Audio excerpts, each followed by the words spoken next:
Hello, my name is Katherine Mackenzie, and this is Sesame Street, expanding the neighborhood.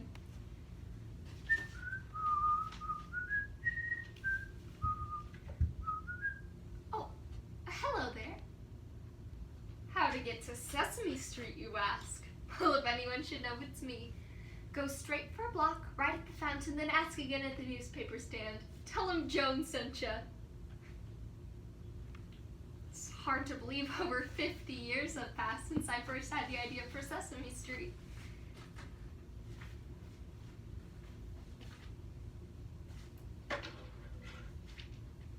I firmly believe preschool education is vital. Why, during the first 4 years of life, the child develops 50% of their mature intelligence. Yet absolutely no state provides free public nursery school, therefore making it available only to the more affluent. Operation Head Start, a federally funded program for preschoolers from poverty-stricken areas, has made substantial contributions, but it does not begin to meet the tremendous need. Only 1/7 of those eligible have the privilege of attending due to a lack of facilities and teachers. We increasingly see Black and minority and inner city children, due to their different backgrounds and low socioeconomic class, start school behind their white counterparts. And they rapidly fall further behind with their self-respect and ambition shattered by school norms totally alien to their background. These issues drove me to create the Children's Television Workshop, or CTW, which produces Sesame Street. Now, the idea for Sesame Street stemmed from a dinner party in 1967 with Lloyd Morrison, the vice president of the Carnegie Foundation. Lloyd said his 3-year-old daughter would turn on the TV set early in the morning and stare, transfixed at the test patterns while waiting for something to come on. Now, children up to the age of 6 are the single heaviest TV viewing audience in the US, and anyone with small viewers at home can attest to the fascination that the flashy shows and commercials hold. Since television wasn't going anywhere, I decided to test the feasibility of using it to bring education to those who needed it the most. In 1967, I published a proposal, The Potential Uses of Television in Preschool Education, and formed CTW. Now, from the start, it wasn't your typical production company. Our in-house research facilities had social scientists and psychologists conducting in-depth formative research on what children already knew academically, what techniques they responded best to, and the educational priorities of inner-city parents.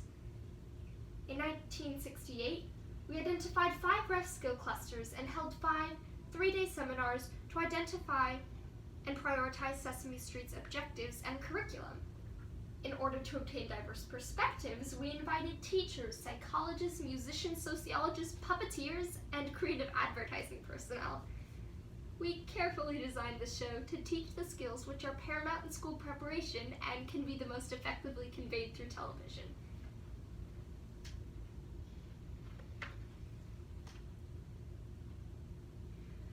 The creative stage is where Jim Henson and I came in. The researchers found the kids got bored watching the human street scenes, so they added us Muppets for interest. And now I'm a humble frog, none me to brag, but we were a smash hit. Another way they kept the kids engaged was repeating animated scenes that were just as catchy and engaging as commercials, but instead of today's show is brought to you by Wheaties, we could be spelling the letter N, H, or D. When designing the set and casting the show, we wanted it to reflect our inner city target audience in its neighborhoods. With a concrete stoop leading from a brownstone out onto a street lined with garbage cans, Sesame Street was a familiar sight for urban children. Our cast included people such as African-American actress and educator Loretta Long.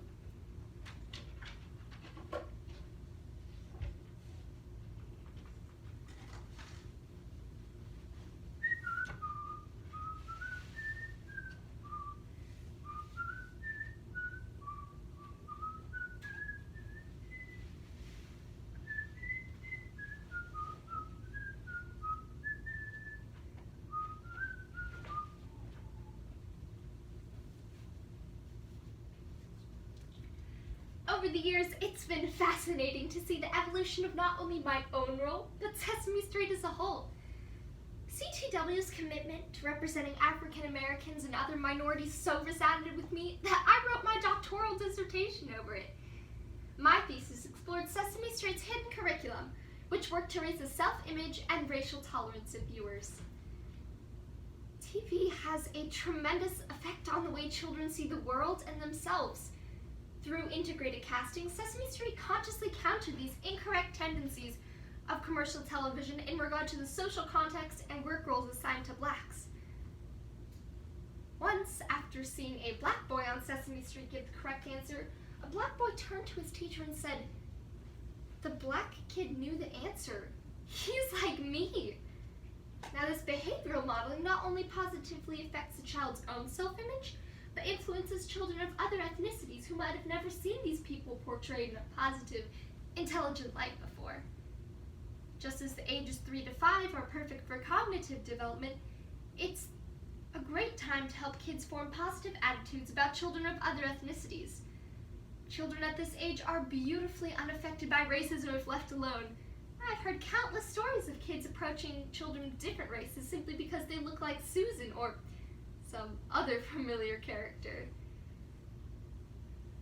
You know, several formative studies have revealed that 3/4 of children said they wanted to be friends with a child of a different race, but unfortunately more than half revealed that their mothers wouldn't approve of these friendships. At a personal appearance in Baltimore, one mother stood in line with the child for over an hour to greet me.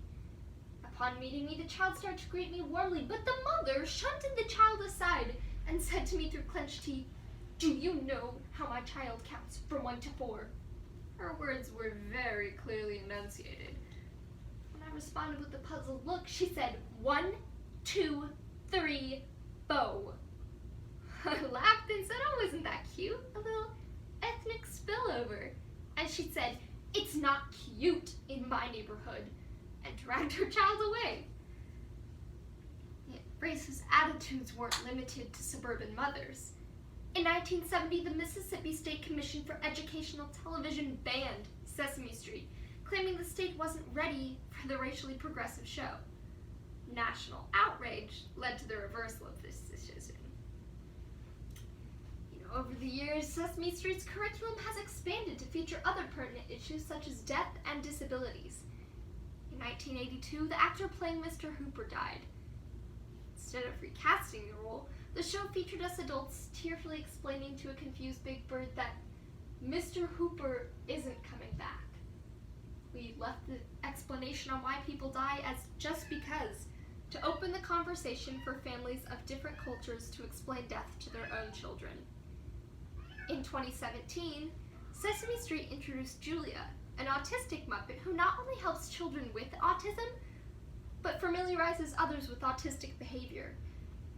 In Sesame Street's many international co-productions, Muppets break down other barriers, whether it be Cammy, an HIV-positive South African Muppet, or Zari, an Afghani girl who loves to learn. In Palestine and Israel, the show follows the formula set in the 1960s of showing positive interactions between ethnic groups to foster peace. Sesame Workshop recently received $100 million from the MacArthur Foundation to fund their efforts to educate children displaced by conflict and persecution in the Middle East. This is a true testament to Sesame Street's continued commitment to bringing education to everyone. In the 1960s, it was clear to Joan Gans Cooney that disadvantaged inner-city preschoolers were not receiving the intellectual stimulation needed for future success in school. Over the last 50 years, Cooney and Sesame Street have proved that television can be an effective educator, break down harmful stereotypes, and prepare countless children for success in school. Sesame Street has truly broken down barriers by expanding the educational and social neighborhoods of children across the globe and continues today to form a more educated and tolerant society.